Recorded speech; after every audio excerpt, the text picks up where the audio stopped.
가슴앓이라는 제목으로 잠깐 나누겠습니다.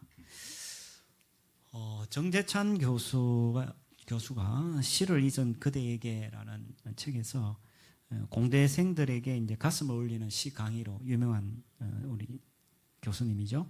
그는 그 책에서 강병철 작사 작곡의 한마음 노래 가슴앓이라는 시를 가지고 이렇게 글을 적었는데, 그 가슴앓이라는 가사는 이렇습니다. 단어는 아니고 제가 부분만 읽어드리면, 골목길을 돌아서 뛰어가는 네 그림자, 동그랗게 내버려진 나의 사랑이여, 아 어쩌란 말이냐 흩어진 이 마음을, 아 어쩌란 말이냐 이 아픈 가슴을, 안녕이여 돌아서 뛰어가는 내 뒷모습, 동그랗게 내버려진 나의 사랑이여, 아 어쩌란 말이냐 흩어진 이 마음을, 아 어쩌란 말이냐 이 아픈 가슴을.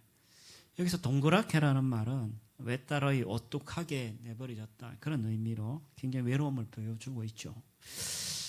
여러분 어떻습니까? 가슴앓이를 한번 해보셨나요?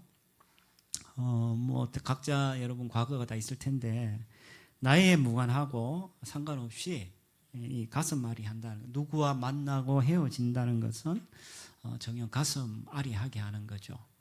그래서 그것은 비유로 뭐 어떻게 저렇다 이야기하는 것이 아니라 실질적으로 가슴 부위를 가격당한 듯 가슴이 아프다라고 이렇게 정 교수는 이야기합니다. 그러면서 때로는 우리 가슴 부위가 목구멍에서 명치까지 뭔가로 꽉 채워진 답답함, 때로는 텅 빈 것처럼 허탄함, 그럴 때면 한숨이 절로 나오고 가슴은 산산이 흩어진다. 그때 나오는 탄식이 뭐냐? 아 어쩌란 말이냐, 그런 탄식이 나온다라고 그렇게 이야기를 하죠. 우리가 누군가와 헤어진다는 것, 이만큼 이제 가슴 아픈 이야기인데, 사실은 누군가와 헤어진다는 것보다 더 우리를 가슴 아리하게 하는 것은 죄로 인하여서 하나님과 단절되고 하나님이 우리를 떠나간다는 것은 우리에게는 더한 가슴 아리죠. 특별히 신자에게 있어서 그것은 말할 수 없는 고통이다라고 이야기할 수 있습니다. 오늘 본문에서도 다윗은 하나님이 떠나감으로 인하여서 가슴앓이를 하는데, 자기에게 하나님이 돌아오기를 바라면서 기도하는 이야기로 오늘 이야기를 합니다. 읽고 있는 우리가 시편 6편은 도움을 호소하는 5편의 탄식시 가운데 하나입니다. 3편에서 7편까지가 보통 우리가 탄식시라고 이야기하는데 그 중에 하나고, 초대교회 전통에 따르면은 7편의 참회시가 있습니다. 32, 38, 51, 102, 130, 143편. 이걸 이제 우리가 보통 탄식시라고 이야기하는, 참회시라고 이야기하는데, 그 중에 하나를 우리가 보통 이 6편이다 이야기하죠. 그래서 내용은 이렇습니다. 병상에 걸려서 있던 다윗이 대적들이 계속 이야기합니다. 넌 죄 때문에 생긴 병이야 라고 조롱하죠. 그래서 그는 하나님께 긍휼을 구하면서 회복을 간구하는데, 본문은 크게 세 부분을 우리가 나누어서 살펴볼 수 있습니다. 1절에 3절까지는 고통에서 구원을 바라는 그런 이야기, 그 다음 4절에서 7절까지는 구원의 이유를 말하고 그리고 계속 탄원하는 이야기가 나옵니다. 그리고 마지막 10절에서 8절에서 10절까지는 회복에 대하여서 확신하는 그런 말씀이 나옵니다. 그래서 크게 세 부분을 나누어서 우리가 살펴보도록 하겠습니다. 자, 그럼 죄와 고통 중에 있는 그 우리에게 하나님은 어떻게 기도하라고 말씀하실까요?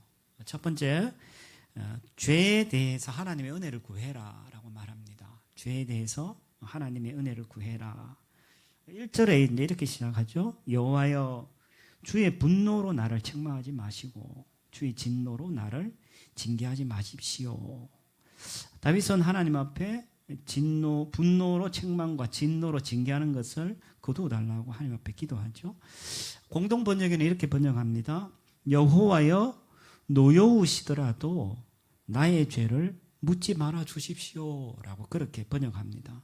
다윗은 자신이 하나님 앞에 큰 죄를 지어서 징계를 받았다고 지금 생각하고 있는 것 같아요. 큰 죄가 뭡니까? 본문에서 구체적으로 우리가 알 수가 없어요. 그러나 본문 흐름상 봤을 때 죄를 지어서 징계를 받는다고 생각하고, 의로우신 하나님은 이런 죄와 불의에 대해서 징계하고 분노하시는 분임을 우린 잘 알고 있습니다. 그래서 본문에 나오는 책망하다 혹은 징계하다라는 말은 사람이 하나님 앞에서 죄를 범했을 때 하나님이 그를 벌하고 꾸짖으신다는 의미로 우리가 보통 사용하죠. 사무엘 7장 14절에는 이렇게 말씀합니다.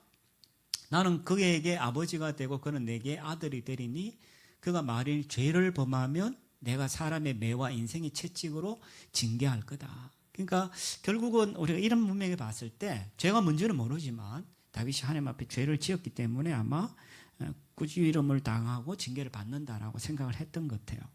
자, 그리고 2절에 보니까 그것으로 인하여서 하나님의 그 책망과 징계로 인하여서 다윗은 심한 고통이 있음을 호소합니다. 여호와여 내가 수척하였사오니 내게 은혜를 베푸소서. 여호와여 나의 뼈가 떨려오니 나를 고치소서.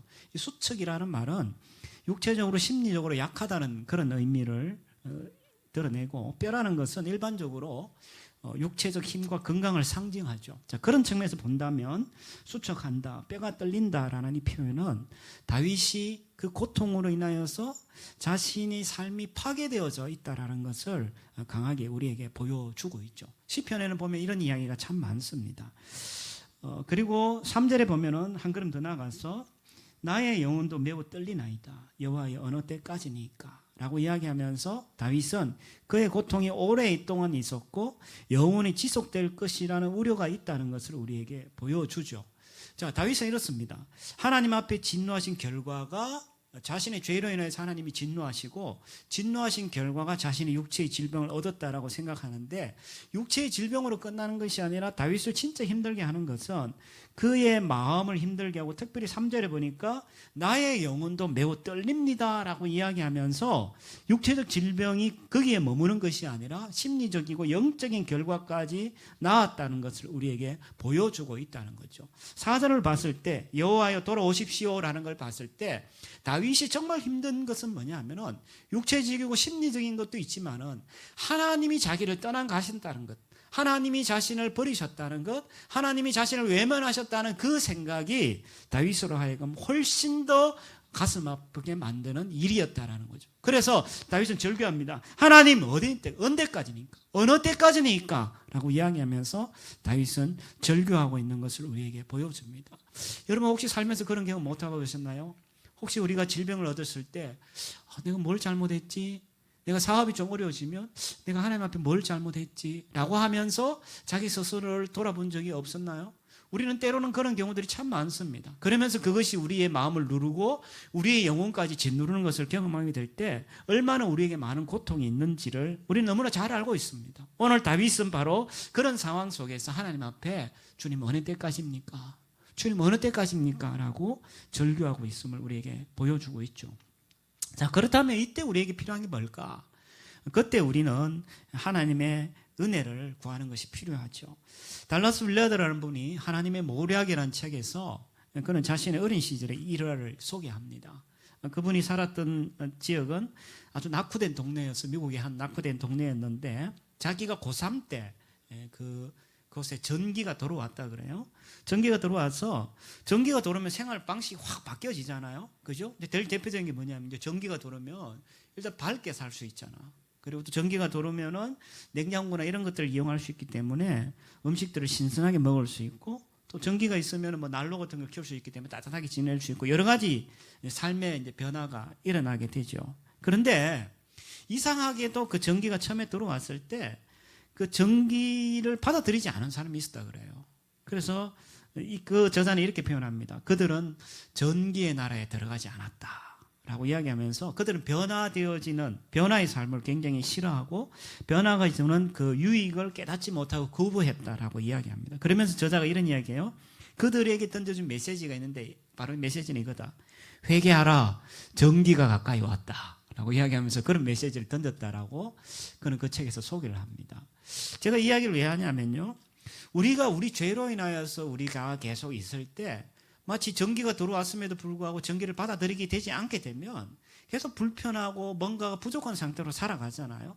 우리가 죄가 있음에도 불구하고 이런 게 느껴짐에도 불구하고 죄의 문제를 해결하지 않으면 우리도 어쩌면 계속 하나님과 아니면 우리 삶 속에서 불편한 상태로 우리가 살아갈 수 있다는 거죠. 그래서 요한일서 1장 9절에는 이렇게 이야기합니다.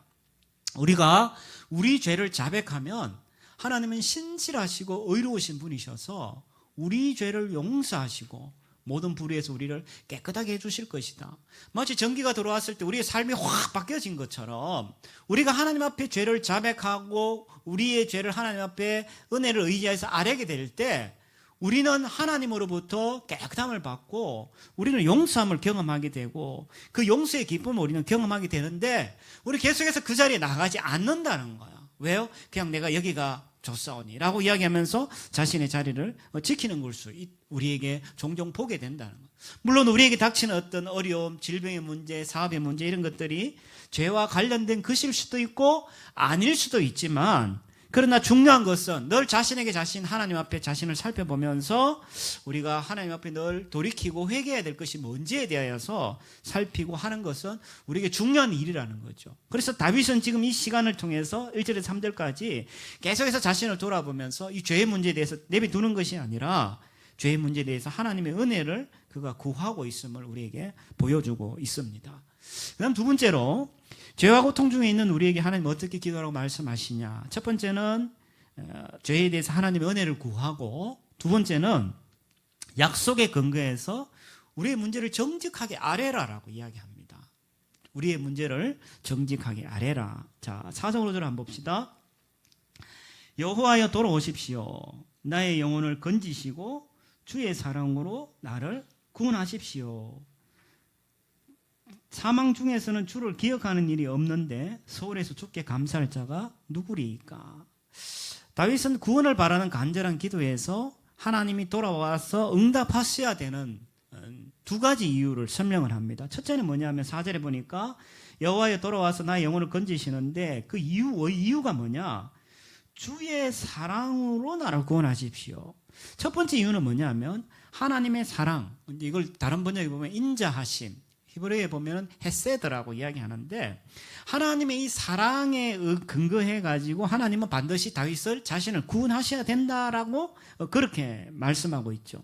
하나님은 다윗에게 거듭거듭 자신의 신실하고 풍성한 사랑을 계속 보여주셨죠. 그래서 다윗은 그 사랑에 의지해 가지고 하나님 앞에 구원을 간청을 하는데 여기서 기록된 사랑, 인자라는 단어는 그저 남녀가 만나서 사랑한다, 러브한다 이런 개념이 아니라 여기서의 사랑이라는 것은 바로 약속과 언약과 관련된 사랑이라는 거죠. 하나님이 이스라엘 백성의 하나님이 되고 이스라엘은 하나님의 백성이 되는 그 언약 관계 속에서 하나님이 그들을 돌보고 그들을 보살피겠다는 의미가 그 약속 속에 담겨져 있는 거죠. 그래서 그 사랑에 근거했을 때 근거해가지고 다윗은 하나님 앞에 바로 자신을 구원해 달라라고 이야기하죠.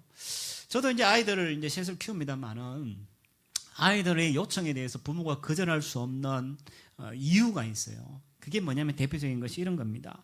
아이들이 뭘 요구합니다. 아빠 이거 해주세요, 이거 사주세요. 그리고 끝에 뭘 이야기하냐면 아빠 저희들 사랑하죠. 그러면 해줘야 돼요. 아빠 사랑한다는데. 그리고 이제 엄마한테도 얘기해요. 엄마한테 엄마 맛있는 거 해주세요. 해놓고, 그때 엄마 우리 사랑하죠. 엄마 사랑합니다. 라고 이야기하면 엄마가 이렇게 하다가도 이제 아이들 원하는 걸 해주기도 하죠. 이런 걸 보다 보면은 자녀들이 부모에게 요구하는 것도 그 사랑에 근거해가지고 부모한테 뭔가를 요구하는 것처럼 다윗도 오늘 하나님의 그 사랑에 근거해가지고 자신을 구원해 달라고 그렇게 이야기하죠. 그 다음 두 번째 이유가 뭐냐면 5절에 보니까 사망에서는 주를 기억한 일이 없고 소홀에서는 주께 감사할 자가 없다. 수월이라는 말은 구약적인 배경에서 죽는 사람이 가는 처소를 우리 보통 수월이라 이야기하죠. 그래서 수월에서는 하나님 앞에 감사 드릴 수 없기 때문이다. 즉 무슨 말이냐면 다윗이 만약에 병으로 죽게 되어진다면 병에서 구원하신 하나님을 기억하고 그 하나님을 찬양할 수 있습니까? 찬양할 수 없잖아요. 그래서 하나님 저를 구원해 주십시오라고 다윗은 하나님 앞에 간구를 하고 있는 거죠. 그러면서 자신의 문제를 좀 더 자신의 상황에 대해서 하나님 앞에 조목조목 설명을 하는데 6절 7절에 보면은 자신의 그 깊은 그 정신적인 고통, 마음의 고통을 탄식하면서 하나님 앞에 아주 정직하게 다윗이 6절 7절에서 아뢰입니다. 다윗은 조금 과장된 언어를 사용해 가지고 고통의 극심함을 표현하면서 집중시키는데 6절에 이렇게 이야기하죠. 내가 탄식함으로 피곤하여 밤마다 내가 눈물을 흘립니다. 다윗은 울며 간구하느라 거의 탈진했다라고 이야기하죠. 그리고 밤마다 흐르는 눈물로 인해서 6절에 보니까 내 침상을 띄우고 내 요를 적십니다. 얼마나 괴로웠는 것을 우리에게 보여주죠. 얼마나 힘들었으면 밤새 하나님 앞에 기도하고 밤새 울어서 내 침상에 눈물로 둥둥 떨 정도로 내가 눈물을 많이 흘렸다라고 과장되게 표현하죠. 6절, 7절에도 보면은 자신이 그렇게 근심으로 인하여서 내 눈이 근심으로 말미암아 쇠하였다. 특별히 내 모든 대적으로 말미암아 내 눈이 어두워졌다. 이 눈이라는 것은 보통 건강을 상징하는데 그 근심으로 인하여서 내 건강이 쇠하여졌고 그리고 내가 대적으로 말미암아 더욱 그리했다라고 이야기합니다. 표준 세번역에는 7절을 이렇게 번역합니다. 사무친 우라로 내 눈은 시력까지 흐려지고 대적의 등살에 하도 울어서 눈이 침침합니다 라고 이야기하면서 자신의 상황이 너무 힘들다는 것을 하나님 앞에 아뢰고 있다는 거죠. 대적들은 아마 이렇게 이야기했을 것 같아요. 이렇게 고통을 당하고 어려움을 당한 걸 보면서 야, 하나님 너 사랑하지 않아. 하나님 너를 떠났어. 하나님 너를 외면했어 라고 아마 대적들이 계속 이야기했던 것 같아요. 그래서 다윗은 그걸로 인하여서 더 힘들어졌다라고 그렇게 이야기하는 거예요. 아니나 다를까 몸이 아파서 힘든 것도 있지만 다윗 마음속에는 진짜 하나님 나를 버렸으면 어떡하지? 하나님이 나를 진짜 죄로 인해서 버렸으면 어떡하지라는 그 짓눌림, 그 가슴앓이가 다윗을 더욱 힘들게 했음을 우리에게 보여주고 있다는 거죠. 근데 우리가 참 감사한 것은 영적, 육체적, 정신적으로 가장 연약할 때 우리는 사실 하나님을 만날 수 있는 가장 좋은 기회가 되잖아요. 그래서 어떤 혹자는 이렇게 이야기합니다. 고난은 귀 기울이지 않는 세상을 향한 하나님의 메가폰이다. 그리고 사람들은 고통이 없으면 하나님을 찾지 않죠. 하나님 앞에 나오지 않죠. 그런데 이런 정신적이고 육적이고 그리고 영적인 그런 고통이 있을 때 우리는 하나님 앞에 나아가죠. 건강하고 부유하고 만사가 잘 해결되어지면 우리는 하나님 앞에 나가지 않습니다. 그러나 이런 어려움이 있을 때 우리는 하나님 앞에 나아가 하나님 앞에 우리의 문제들을 아뢰게 되는 걸 보면서 그것이 정말 우리에게 주신 축복이지 않냐라고 이야기하죠. 그래서 우리는 앞에 이 말씀을 보면서 하나님의 사랑을 기억하고 정직하게 자신에 있는 문제를 그대로 아뢰는 것이 중요하죠. 다윗은 지금 자신의 문제를 그대로 아뢰입니다. 하나님 내가 죽을 것 같습니다. 하나님 내가 눈이 다 멀었습니다. 하나님 내가 눈물로 밤마다 이렇게 괴롭습니다 라고 다윗은 하나님 앞에 정직하게 자신을 내어놓는 걸 보게 되죠. 우리는 종종 하나님 앞에 나가서도요 정직하지 않게 반응하는 우리를 보게 됩니다. 왜냐하면 종교적으로 좀 고상함 혹은 자신의 연약함을 가리는 체면치레 이런 것들을 하나님 앞에서조차도 우리는 내어놓지 못하는 것을 우리는 보게 되죠. 자, 그럴 때 우리는 그런 것을 내려놓고 우리의 상황이나 사람이 그것을 해결할 수 없기에 지금의 문제를 하나님 앞에 근본적으로 해결해 줄 수 없기 때문에 하나님 앞에 그대로 아뢰는 것이 우리에게 필요하고 중요하다라고 이야기하죠. OECD 그 경제협력개발기구에서 최근에 코로나19 위기가 정신건강에 미치는 영향이라는 보고서를 냈습니다. 거기 보면은 코로나19가 시작한 그 2020년 초부터 이렇게 세계 각국을 조사해 보니까 불안증과 우울증이 1년 전보다 2배나 증가했다고 그래요. 특별히 OECD 15개 국가 중에 한국의 그 우울증 발병률은 37%로 다른 나라보다 최고 높다고 그래요. 그리고 이 불안증은 15개 국가 중에 30%로 세 번째로 높다고 이야기해요. 자, 저는 저희 교회도 이제 치료를 받으시는 분들이 있는 걸로 알고 있는데 이런 마음의 질병을 가지신 분들은 물론 목사로서 돕는 건 한계가 있습니다. 제가 최선을 다해서 돕지만은 그분들은 사실 전문가를 찾아가서 도움을 받으셔야 되는 것이 필요하죠. 그런데 전문가를 만났을 때 그들이 해야 되는 중요한 이야기가 뭐냐 하면은 자신의 그 이야기를 정직하게 있는 그대로 말하는 게 중요해요. 제가 어떤 분들은 치료받는다라고 이야기하면서 이렇게 저하고 대화를 나눠보면 전혀 변화가 없어. 아니나 다를까 그 전문가들을 만났을 때 자신의 이야기를 제대로 하지 않는 거야. 왜냐하면 체면도 있고 뭐 자신의 그것도 있고 뭐 늘 이야기하는 거니. 그러다 보면 어떤 문제가 생기냐면 진단도 어렵고 진단이 어려우면 치료도 어렵게 되는 거죠. 그래서 당연하게 자신의 이야기를 정직하게 아랠 때에 아뢰는 그 순간부터 사실은 치료가 시작되어지는 거예요. 하나님 앞에서도 마찬가지예요. 우리가 하나님 앞에 어려움이 있고 여러 가지 문제들이 있을 때 하나님 앞에 우리가 정직하게 아뢰는 것이 필요한 거야. 어디에 근거해서? 하나님의 약속에 근거해서 자신의 문제를 정직하게 아뢰을 때 그때 비로소 우리의 문제는 해결되어지기 시작하는 거야. 근데 많은 사람들이 하나님 앞에조차도 자신의 문제를 제대로 아뢰지 않는 것을 우리는 종종 보게 되는 거예요. 종교적인 어떤 무엇, 또 인간적인 체면, 이런 것들로 우리가 하나님 앞에 그렇게 반응하지 않는 것들을 우리는 종종 보게 된다는 거죠. 시편 51편에 이렇게 이야기합니다. 하나님이 바라시는 제사는 상처받은 영혼이다. 하나님이요, 주님은 상처받고 뉘우치는 마음을 외면하지 않으십니다. 그래서 하나님 우리에게 정직하게 그대로 나오라고 말씀하시는 거예요. 그래서 우리에게 필요한 기도의 모습은 어떤 것이냐? 바로 하나님 앞에 정직하게 그렇게 나아가는 것이 필요하다라고 말씀하죠. 그 다음 세 번째, 우리가 죄와 고통 중에 있을 때 어떻게 기도해야 되냐? 첫 번째는 죄에 대해서 하나님의 은혜를 구하고, 두 번째 약속에 근거해서 우리의 문제를 정직하게 아뢰고, 세 번째는 기도를 들으시는 하나님의 응답을 신뢰해야 된다라고 그렇게 말합니다.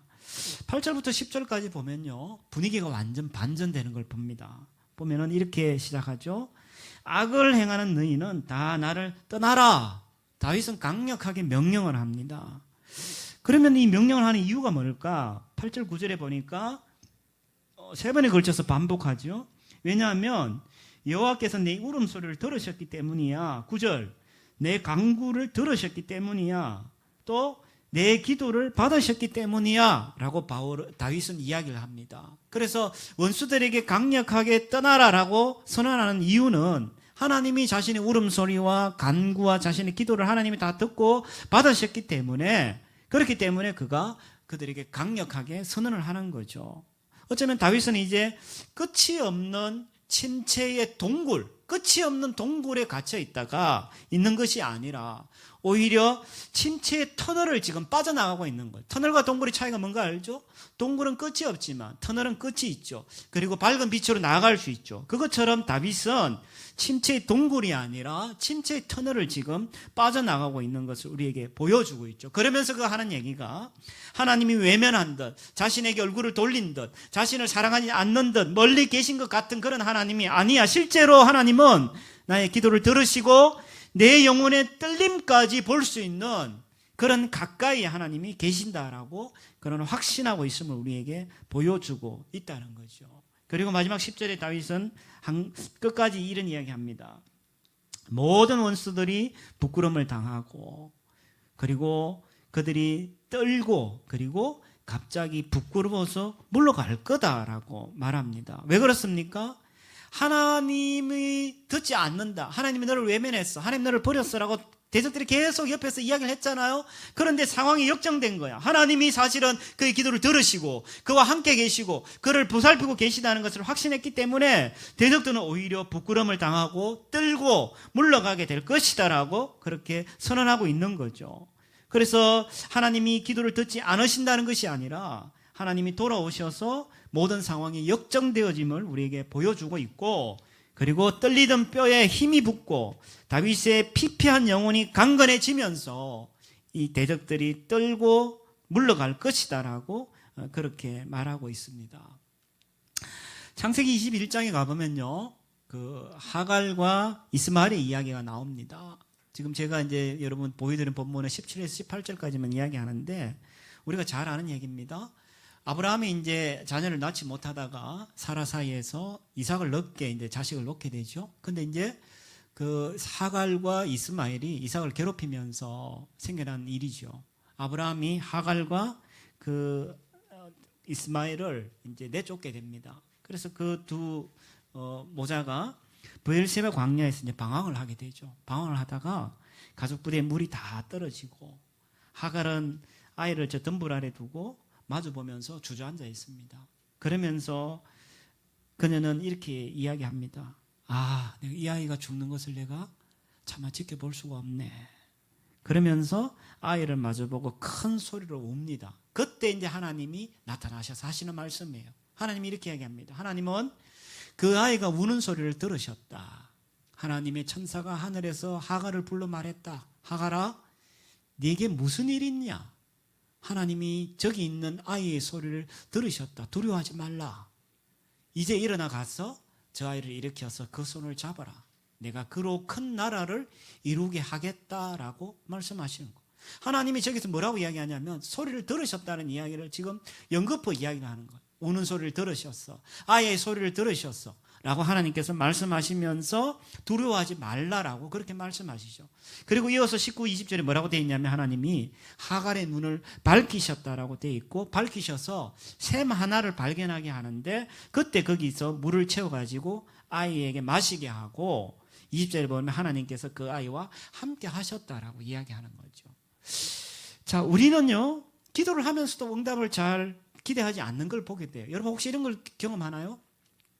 이제 어떤 분이 제가 말씀을 들으면서 그런 이야기 생각이 났는데 우리가 문제가 크면 앞을 이렇게 다 가립니다. 그러면 뭐만 보입니까?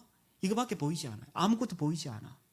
그런데 기도하면 어떤 일이 벌어지냐면 이 문제가 점점점 문제로 보이기도 하지만 문제 말고 다른 것도 보이게 되는 거예요. 하갈이 눈을 떠서 샘을 발견했다는 것은 문제 안에만 갇혀 있는 것이 아니라 문제를 벗어나서 점점 눈을 뜨게 된 거죠. 그러면서 뭘 보게 됩니까? 샘을 발견하게 되는데 마치 이거와 같아요.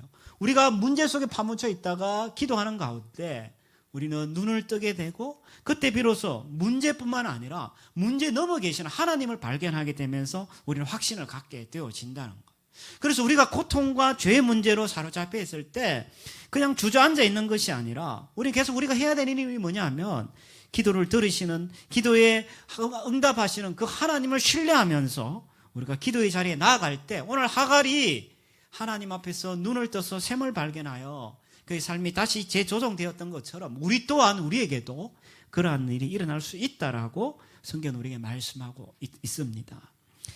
자, 이처럼 우리가 죄와 고통 가운데 있을 때 우리는 기도해야 되는데 특별히 하나님의 은혜를 구하고 문제를 정직하게 아뢰고 하나님의 응답을 신뢰하면서 기도해야 됩니다. 자, 그런데 우리가 죄로 인하여서 하나님의 진노를 경험하게 되면 우리는 뭘 자꾸 생각하게 되냐면 우리는 하나님으로부터 버림받았다는 생각을 자꾸 하게 돼요. 하나님 나를 버리셨나? 특별히 내가 어떤 고통 중에 있으면 우리 세계는 반드시 뭐가 연결되냐면 내가 뭘 잘못했나? 다윗이 오늘 그랬던 것처럼 내 영혼이 떨립니다. 주님 언제까지입니까? 라고 다윗이 가슴앓이 했던 것처럼 우리 또한 어떤 문제가 생기면 우리도 계속 가슴앓이를 하죠. 주님 내가 무엇을 잘못했습니까? 주님 나를 왜 외면하십니까? 주님 왜 내 길을 듣지 않습니까? 주님 왜 나에게 얼굴을 돌리십니까? 라고 이야기하면서 우리는 계속해서 하나님으로부터 버림받았다는 생각을 하게 되고 그 버림받았다는 생각이 우리로 하여금 계속 가슴앓이를 하게 하죠. 그래서 우리가 하나님 앞에 나아가지 못하게 합니다. 기도를 막아서고요. 그리고 하나님과의 관계를 단절시킵니다. 저는 아이들하고 아까도 이야기했지만 아이들하고 관계가 좋을 때는 괜찮은데 아이들하고 관계가 불편하면 어떤 일이 벌어지냐 하면요. 아주 재미있는 일이 벌어져요. 여러분 혹시 이제 뭐 집에 혹시 바퀴벌레가 이렇게 도망가는 거 보셨는지 모르겠어요. 이게 바퀴벌레가 있다가 사람이 오면은 바퀴벌레가 자기 구멍으로 샥 들어가잖아요. 그럼 아무도 없잖아요. 마치 저는 그런 걸 느껴요. 제가 이제 아이들하고 관계 좋지 않을 때 집에 들어가면 집에 문 여는 순간에 아이들은 바퀴벌레가 자기 집에 들어가는 것처럼 샥 다 사라져요. 그리고 거실에는 저 혼자 덩그러니 남아있어요. 그리고 아이들은 아빠한테 나오지 않아요. 왜요? 관계가 불편하거든. 우리가 하나님과의 관계가 불편하면 우리는 기도의 자리에 나갈 수가 없어요. 그리고 우리 속에 계속 어떤 생각이 드냐면 하나님 나를 버리셨구나. 하나님 나를 외면하시는구나. 하나님 나를 사랑하지 않는구나. 그 생각이 계속 우리를 지배하면서 우리로 하여금 기도의 자리에 나아가지 못하게 하는 걸 우리가 보게 되죠. 그리고 진짜 안타까운 것은 간신히 우리가 기도의 자리에 나가서 기도한다 할지라도 기도에 대한 기도 응답에 대한 확신을 우리가 갖지 못한다는 거예요. 하나님 내 기도 들을까? 하나님 나 사랑하지 않는데? 하나님 내 기도 들어주실까? 그런 생각을 우리는 하게 됩니다. 대학생 성경의 그 CCC에서 기도하는 방법이라는 책에서 이제 이렇게 이야기합니다. 어떻게 신뢰와 확신을 가지고 기도할 수 있냐? 4가지를 이야기해요. 먼저는 그해야 된다. 그리고 하나는 구해야 된다. 그리고 믿어야 된다. 그러면 응답받는다라고 이야기합니다. 이 4가지를 이야기하면서 약속의 말씀을 이야기합니다. 먼저 하나님 앞에 거하라는 말을 요한복음 15장 7절에 이렇게 얘기합니다. 만일 너희가 내 안에 있고 내 말이 너희 안에 있으면 너희가 원하는 것이 무엇이든지 구하라. 그러면 그대로 이루어질 거다. 첫 번째 뭐라고 이야기했냐면 일단 하나님 안에 거해야 된다. 하나님 안에 거할 때 너희가 기도가 응답되어진다. 그 다음 두 번째, 요한복음 16장 24절 이렇게 이야기합니다. 지금까지는 너희가 내 이름으로 아무것도 구하지 않았다. 그러나 구하라. 그러면 받을 것이니 너희 기쁨이 충만해질 거다.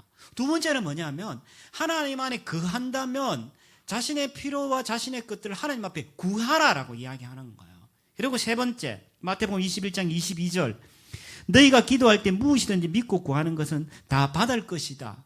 그리고 세 번째, 믿어라라고 이야기하는 거예요. 그러면 우리가 기도가 응답되어진다라고 말하죠. 근데 문제는 뭐냐면 이런 약속의 말씀이 있음에도 불구하고 하나님으로부터 버림받았다는 생각, 하나님으로부터 외면당한다는 그 생각은 첫 번째 단추인 우리로 하여금 하나님 앞에 거하지 못하게 만드는, 다른 말로 하면 하나님 앞에 거한다는 생각으로 우리를 나가지 못하게 한다는 거예요. 아, 내가 하나님 앞에 거하지 않구나. 하나님 날 외면하셨구나. 아, 하나님 날 버리셨구나. 그러면서 우리로 하여금 하나님 안에 거하지 않는다는 생각을 할 수 있기 때문에 구한 것에 대해서 우리는 확신을 갖지 못하고 구하지도 않는다는 거예요. 내가 하나님 앞에 거한다는 확신이 있다면 구하겠죠. 약속의 말씀에 따라.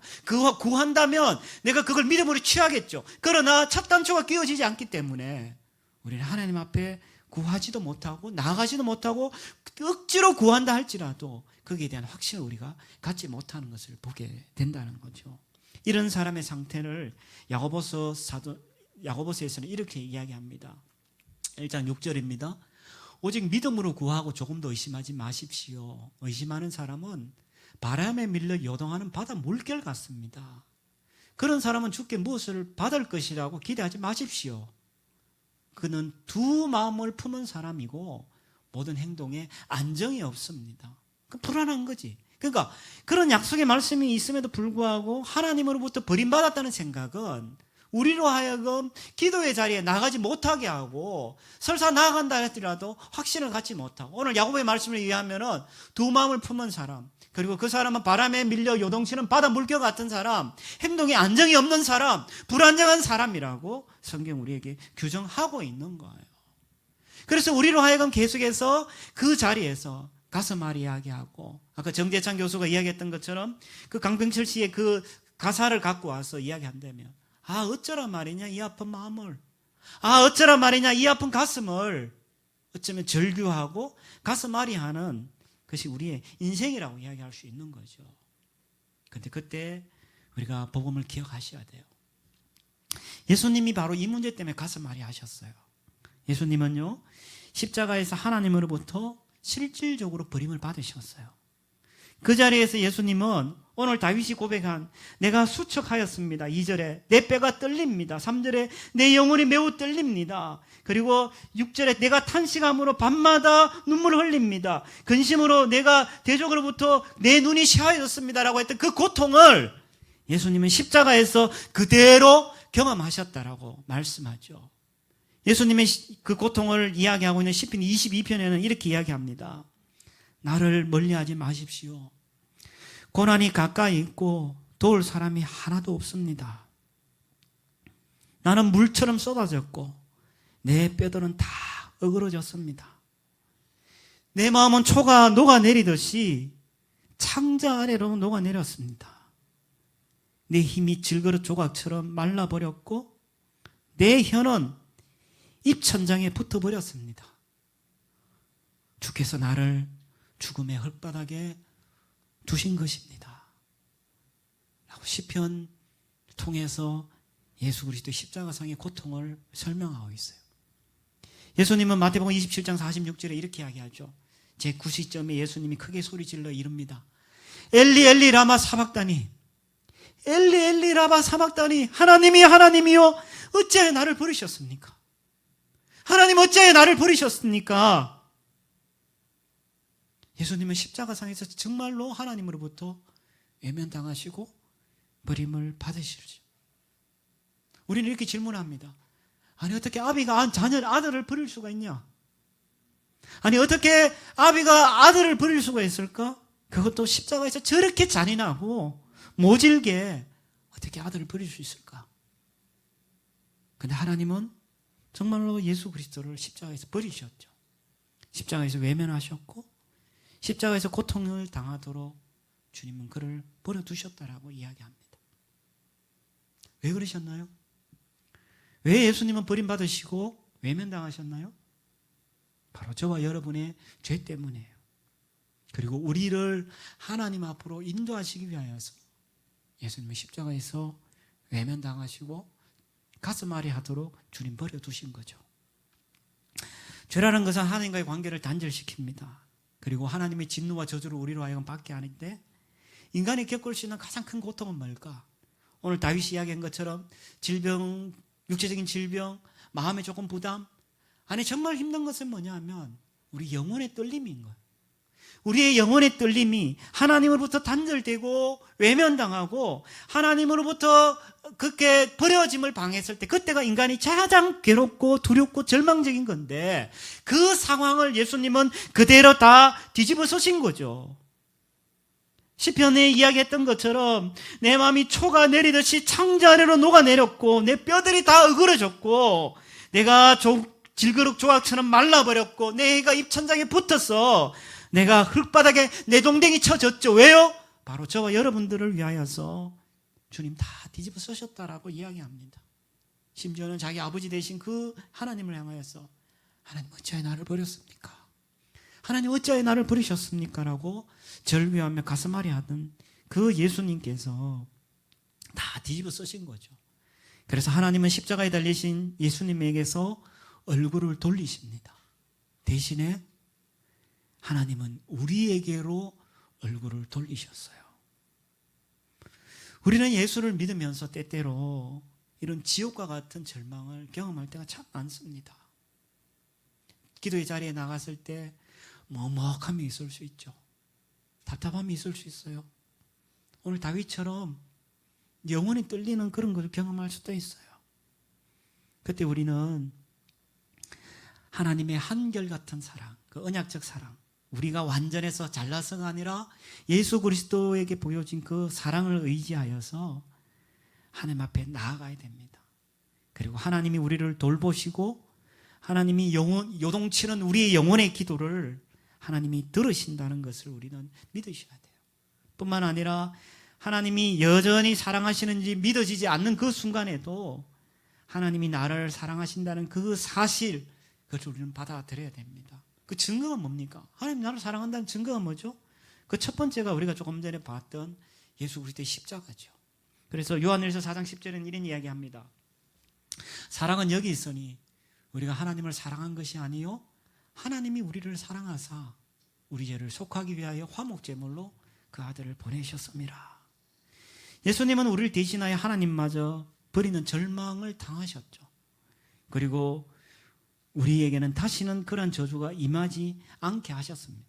그러므로 우리가 십자가를 볼 수 있다면 마치 눈이 다친 하갈이 샘을 보지 못했던 것처럼 그가 눈을 떴을 때 샘을 발견하고 하나님과 함께하고 도움을 입었던 것처럼 우리가 십자가를 발견할 수 있다면 어떤 절망적인 상태에 빠져 있다 할지라도 우리가 어떤 죄 가운데 있다 할지라도 우리 하나님이 우리에게 얼굴을 돌리시지 아니시고 하나님이 우리를 외면하시지 않는다는 그런 확신을 우리는 갖게 되어진다는 거죠.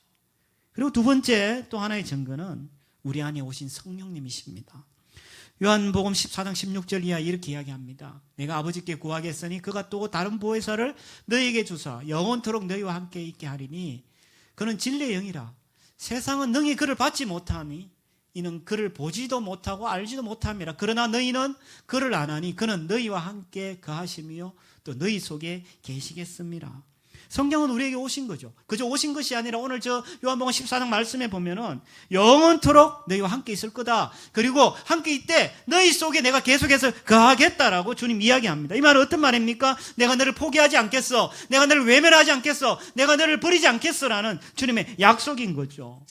그래서 우리는 이 약속을 우리가 알고 받아들일 때 우리는 하나님 앞에 기도의 자리에 나아갈 수 있게 된다는 거예요.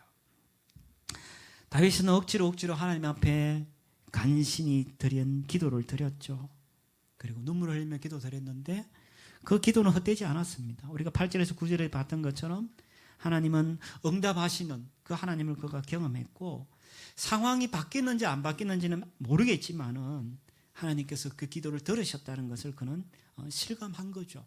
그래서 이런 하나님의 그것에 기초한다면 하나님은 우리와 함께 걸으시고 우리로 하여금 인내로서 우리 앞에 당한 경주를 계속할 수 있도록 도우신다라고 말씀합니다.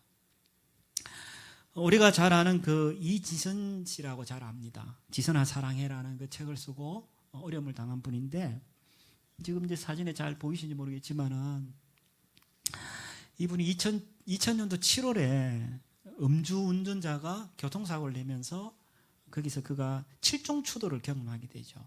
경험하면서 전신 55% 그리고 3도 화상을 입었습니다. 지금 여기에 저는 사진을 보면은 막 피부하고 아주 엉망이에요. 손하고 이렇게 지금 잘 안 보일 수도 있는데, 그런 그가 화상을 입었고 의료진들도 당시에 이 사람을 포기했었죠.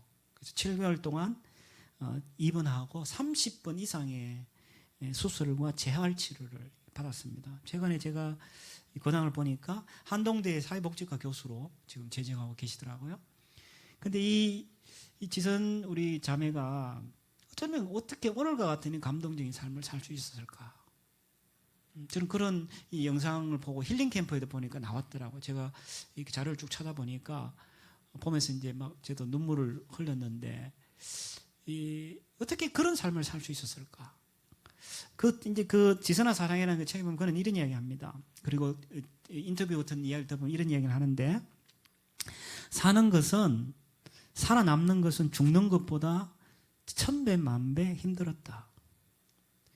왼손보다 오른손이 더 짧고 잘 움직여지지 않는데 왜 오른손을 지켜주시지 않았느냐고 울며 불며 원망했다. 그런데 왼손이라도 오른손처럼 심하지 않아 잘 쓸 수 있으니 감사하는 마음을 주셨다. 손가락을 절단하러 들어가는 그 수술실 앞에서 더 많이 자르지 않아서 감사하는 마음을 주셨다. 정말 힘든 가운데 어제는 숟가락을 혼자 집을 수 있어서 감사했다. 오늘은 또 문고리를 잡아 열 수 있어서 감사하며 기쁩니다. 그런 고백을 했습니다. 우리 지선자매가 어떻게 보면 절망할 모든 조건을 다 갖고 있지 않나요? 하나님으로부터 버림받았다는 생각 충분히 할 수 있지 않겠어요? 그러면 저 사람이 그렇게 하나님을 외면하고 사람들을 욕하고 자신 인생을 저주하는데 누가 그 인생을 향하여서, 저 사람을 향하여서 뭐라고 이야기할 수 있나요? 왜 절망해? 네가 왜 절규해? 왜 가슴앓이해? 라고 누가 저분한테 이야기할 수 있나요? 아무도 그럴 수 없어요. 그런데 지선자매는 십자가에서 보여준 주님의 사랑을 붙들었어요. 그래서 그는 하나님 앞에 감사하고 기뻐할 수 있었어요. 뿐만 아니라 자기 속에 계신 성령을 의지하면서 저는 기도하기 시작했어요. 그래서 주님이 인도하는 대로 그는 순종한 거죠. 그래서 어쩌면 그녀의 삶은 모든 사람들에게 감동을 주는 그런 삶으로 우리에게 도전을 주고 있는 거예요. 말씀을 마무리합니다. 우리도 모르는 사이에 여러 가지 벌어진 일들로 인해서 그것이 죄일 수도 있고 아닐 수도 있는데, 고통 중에서 우리는 육체적인 질병, 마음의 아픔, 또 영혼의 절규까지도 우리는 경험하면서 우리는 힘들어할 수 있는 삶을 살아갈 수 있어요. 그때 우리는 뭘 해야 되냐? 바로 하나님의 은혜를 구하고 하나님 앞에 우리의 문제를 정직하게 아뢰고 하나님의 응답을 신뢰하면서 기도해야 됩니다. 근데 우리에게 계속 밀려오는 하나님으로부터 버림받았어. 대적들이 계속 속삭이죠. 너 인생을 봐. 하나님을 버림받았잖아. 네 질병을 봐. 네 상황을 봐. 계속 우리에게 주변에서 그걸 속삭이잖아요. 그때마다 우리가 가슴앓이 하지 말고 우리 때문에 가슴앓이 하신 그 예수 그리스도 십자가를 바라보셔야 돼요. 그걸 바라보면서 다시 한번 오히려 감사의 자리로 나가고 성령을 통해서 다시 한번 기도의 자리에 나가면서 우리 앞에 당한 경주를 감사함으로 하는 저와 여러분 되기를 주의 이름으로 축원합니다. 우리 오늘 주신 말씀 생각하면서 같이 기도할까요? 여러분들이 하나님 앞에 고백해야 될 것들, 또 회개해야 될 것들, 또 여러분들이 하나님 앞에 믿어야 될 것들, 우리 시간에 한 목소리를 같이 기도하도록 합시다. 하나님 아버지 감사합니다. 저희들 사랑해 주시고 은혜 베풀어 주시옵소서. 주님 앞에 하나님 우리의 모습을 봅니다. 우리 인생이 얼마나 하나님 굴곡이 많고 우리의 영혼이 얼마나 하나님 힘들고 어려울 때마다 아버지 느끼지 못하는 순간에도 하나님 그 자리에 계셨음을 알게 됩니다. 우리가 다시 한번 하나님 우리의 삶을 돌아보며 하나님 앞에 감사하고 하나님 고통 속에서 우리가 가슴앓이 하는 것이 아니라 우리를 위해서 가슴앓이 하신 그 예수 그리스도로 인하여 감사하며 기쁨의 자리에 나갈 수 있도록 은혜 베풀어 주십시오. 하나님 우리와 함께 해 주시기를 믿습니다. 주님